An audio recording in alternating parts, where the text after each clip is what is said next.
Bonjour à tous, bienvenue pour ce Quick Intention épisode 6, si je ne me trompe pas. Alors ça va être un Quick Intention un peu long, je pense, qui sera sur 2017.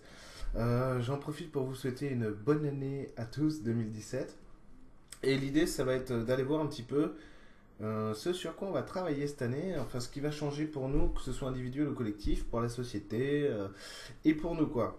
En fait, 2017, c'est une année, j'en avais déjà un petit peu parlé, je crois, dans un de mes lives ou je ne sais plus, où on va être sur deux notions principales qui sont l'honnêteté et le pouvoir. Le pouvoir, on peut le prendre dans plusieurs sens, mais notamment le pouvoir. C'est-à-dire pouvoir faire quelque chose, ça veut dire choisir quelque chose et le faire. L'honnêteté, tout simplement, c'est savoir remettre en cause quelque chose pour pouvoir avancer, tout simplement.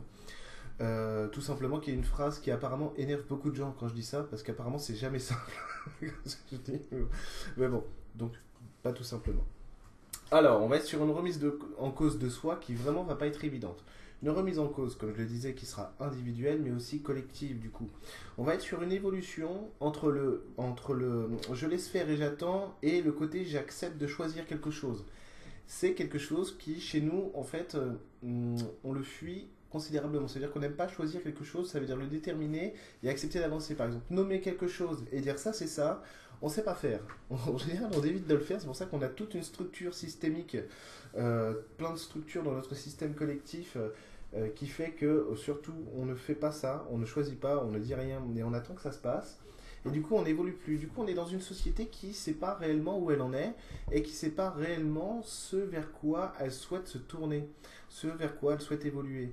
Alors, on a plein de concepts, on a plein d'idées. C'est pour ça, en plus, qu'on a des tas de gens qui vont changer des choses, qui vont apporter des graines nouvelles, on va dire, mais que personne n'est d'accord pour savoir si, tiens, par exemple, sur un système politique, est-ce qu'on choisit une démocratie réelle, c'est-à-dire la vraie démocratie, le pouvoir du peuple pour le peuple et par le peuple, ou si on choisit une vraie république qui est normalement le pouvoir du petit nombre dans l'intérêt de tous, ou on revient à une monarchie, ou carrément on fait quelque chose de nouveau qu'on n'a pas encore inventé, qui est possible. C'est-à-dire que par exemple, vous avez quelqu'un comme Alexandre Jardin, c'est ça un Jardin je crois, qui se propose d'être candidat à l'élection présidentielle de 2017 et qui veut un système qui se rapproche beaucoup de ce que moi je voudrais, en sachant que quand je l'ai entendu en parler, ça m'a foutu les jetons.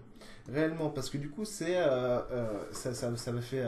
J'ai trouvé ça très intéressant d'ailleurs de l'entendre dire. Moi, je voudrais un système au sein duquel, en gros, hein, je schématise, chaque population géographique est libre de faire ce qu'elle veut parce que c'est elle qui sait le mieux ce dont elle a besoin. Et ensuite, on met ça au niveau collectif. C'est-à-dire qu'on a un système un petit peu, comme moi je disais, de l'ancien régime où on revient à un système provincial où parce que les provinces les provinces de l'ancien régime avaient une réalité objective, c'est-à-dire non seulement au niveau de la langue, de la culture et tout ça, et il y avait un savoir-faire qu'on savait exploiter à des endroits qu'on ne pouvait pas faire ailleurs. Et par contre, on met ça à un niveau aussi centralisé, où les échanges ne sont pas restreints, comme ça l'était sous l'Ancien Régime. Évidemment, il ne s'agit pas de revenir au passé, vous l'aurez compris, j'espère. Et du coup, en fait, quand il a dit ça, c'est vrai que ça m'a surpris, parce que je me suis dit, ah tiens, j'étais en face de mes contradictions. Tiens, c'est peut-être l'idéal, en tout cas à l'instant T, je ne sais pas pour moi et machin, mais ça veut dire qu'il va falloir que j'accepte de choisir des choses, et du coup que je les joue. Donc je ne peux plus rester caché si un système comme celui-là existe, il faut vraiment être acteur, parce que sinon on va avoir des problèmes peut-être même de survie en fait à l'intérieur de ce système-là. Bon, on verra bien, hein. Et du coup, là, on est sur un problème individuel où les contradictions, hein, voilà, les contradictions se font jour. On est sur un système qui se contredit tout le temps, actuellement, entre l'évolution et la stagnation. Dans une société, comme je le disais, qui ne sait pas encore où elle en est. L'idée, c'est donc de faire un bilan objectif de soi en acceptant de faire le tri dans ce que je veux et ce que je ne veux pas, ou ce que je ne veux plus. Et c'est là toute la beauté en fait de cette année 2017 où on va aboutir à l'honnêteté et donc au pouvoir. Les deux combinés, fusionnés, on va dire intégrés, machin, ça aboutit à la liberté tout simplement. Ça aboutit à la liberté parce que l'extérieur ne me dicte plus ce que je dois être et moi, l'individu, je ne lui dicte plus non plus ce qu'il doit être. C'est une coopération, par exemple, on pourrait dire, entre l'univers créateur et nous, les humains divins créateurs.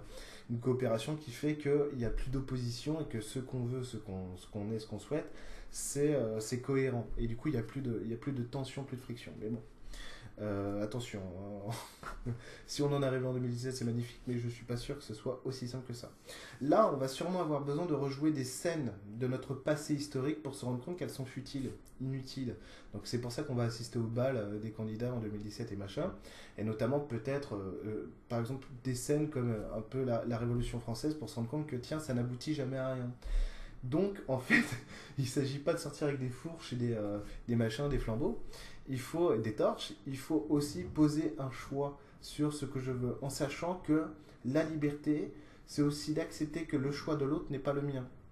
Et du coup, je le laisse faire. C'est pour ça aussi que le choix d'Alexandre Jardin, ou ce que je pouvais dire en lien avec ça d'ailleurs sur les provinces, machin, machin, ça peut paraître cohérent, parce que ça veut dire je ne me bouscule plus, c'est-à-dire je ne demande pas à l'autre d'accepter mon choix. On a un problème dans notre système qui est que si c'est bien foutu, allez, 51% des gens vont choisir un président.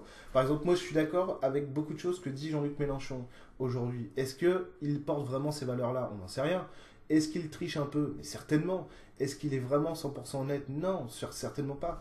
Par contre, il dit des choses qui sont intéressantes. Et peut-être que lui, ça lui permet de se dire, moi, mon but ultime, c'est d'être président. J'en ai peut-être un peu rien à foutre de ça, mais bon, il y a aussi des valeurs qui me touchent. Bon, je vais 5%, par exemple, la cause animale pour lui, peut-être ça touche 5% de ses valeurs, mais il va en faire 25%, il va le booster à fond pour pouvoir accéder au poste. Et alors, en fait, ce qui se passe, c'est que nous, on va potentiellement être d'accord avec lui, il va y avoir potentiellement 49% des gens qui ne sont pas d'accord. Et l'idée, c'est de savoir aussi remettre en cause un système qui nous oblige à être d'accord avec quelque chose qu'on n'aime pas. Et donc, ce système-là, potentiellement, il est intéressant parce qu'il permettrait d'être libre dans notre système sans obliger l'autre de ne plus être libre de ne pas être libre dans quelque chose qu'il ne veut pas, à laquelle il ne veut pas adhérer vraiment.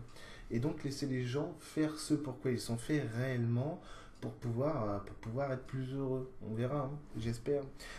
Donc, on va assister, à mon avis, hein, c'est mon truc, hein, à un système qui a besoin d'évoluer, comme je le disais, entre la stagnation ou l'évolution, parce qu'il n'arrive pas à se définir entre les deux. Aujourd'hui, entre les deux, nos cœurs balancent un peu. Et donc le vide politique, notamment. Vous n'êtes pas sans savoir que nos candidats à l'élection présidentielle sont relativement vides, parce que notamment, c'est tous les mêmes, quoi.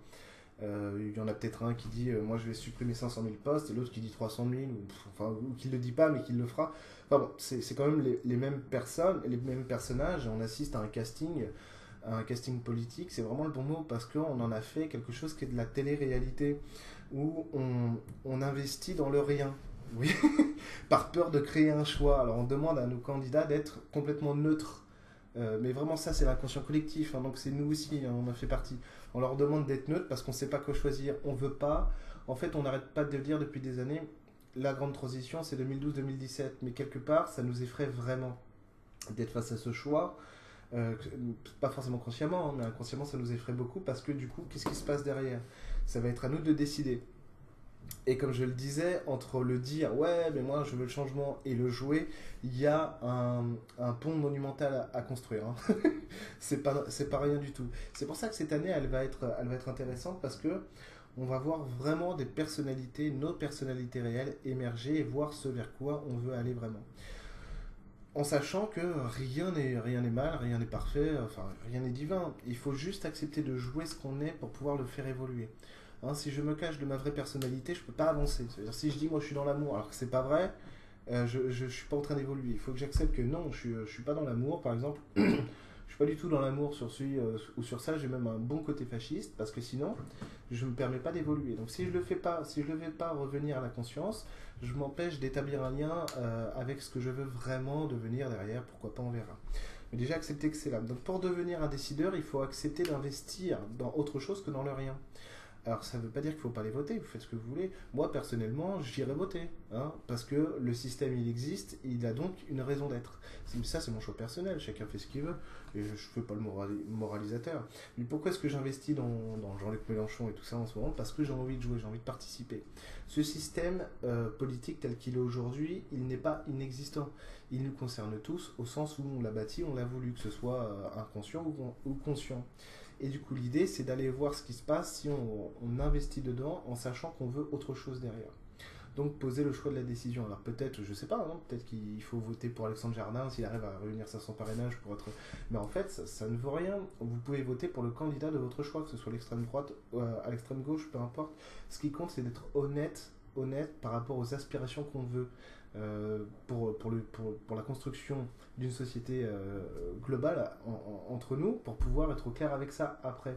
Et c'est tout, hein. Il faut redevenir des décideurs pour pouvoir changer le monde. Et donc, c'est se changer soi-même, ça va être changer le monde. C'est-à-dire, si j'accepte de décider quelque chose pour moi, ça veut dire que je commence à me mettre au clair sur des envies, peut-être qu'elles sont pas claires. Et à ce moment-là, je vais dire, par exemple, moi je vais voter Mélenchon, ça se trouve, mon choix c'est complètement différent. Si je suis honnête avec moi, peut-être que je préfère Fillon, vous voyez. C'est clair en plus, hein. Et c'est pas anodin, c'est peut-être vrai ce que je dis, c'est sûrement vrai. Peut-être que je préfère Fillon à Mélenchon, mais que j'ai des raisons morales ou ceci est tempéré qui font que je vais plutôt glisser un bulletin pour lui plutôt que pour lui. Après, on verra. J'ai peut-être pas raison. Peut-être que Fillon, c'est le meilleur choix. Parce que peut-être que ça va être un accélérateur de temps, on ne sait pas. Peut-être que Mélenchon, ça va être trop doux, ça va être une piqûre d'endorphine. Si vous voulez, on va faire ah, super. On va se remettre en léthargie pendant 4 ou 5 ans et ça ne fera pas vraiment évoluer. Donc, on ne sait pas quel est le meilleur choix. Ce qui compte, c'est d'être conscient qu'il faut faire des choix pour soi. Voilà. Donc je ne sais pas si j'ai été clair, j'espère que oui. Si je devais résumer ça, c'est vraiment l'année 2017, c'est la remise en cause de notre pouvoir. C'est-à-dire c'est même pas pourquoi est-ce que je laisse le pouvoir à l'autre au lieu de me définir moi-même. C'est vraiment j'ai besoin de me réapproprier mon pouvoir à moi pour pouvoir être l'acteur de ma vie et donc être honnête avec moi. Voilà, c'est tout. Si je suis honnête avec moi, je suis dans l'action, donc je peux décider, je suis dans le pouvoir. Et donc, je n'attends pas forcément que quelqu'un le fasse pour moi. Et donc, on est dans une société qui évolue doucement. On verra. Parce que là, la société, elle semble être sur des ambivalences et sur des contradictions qu'elle a du mal à supporter. Donc, on va voir comment elle va les gérer. Bonne année 2017 en tout cas à tous. Et donc, je vous dis à l'année prochaine.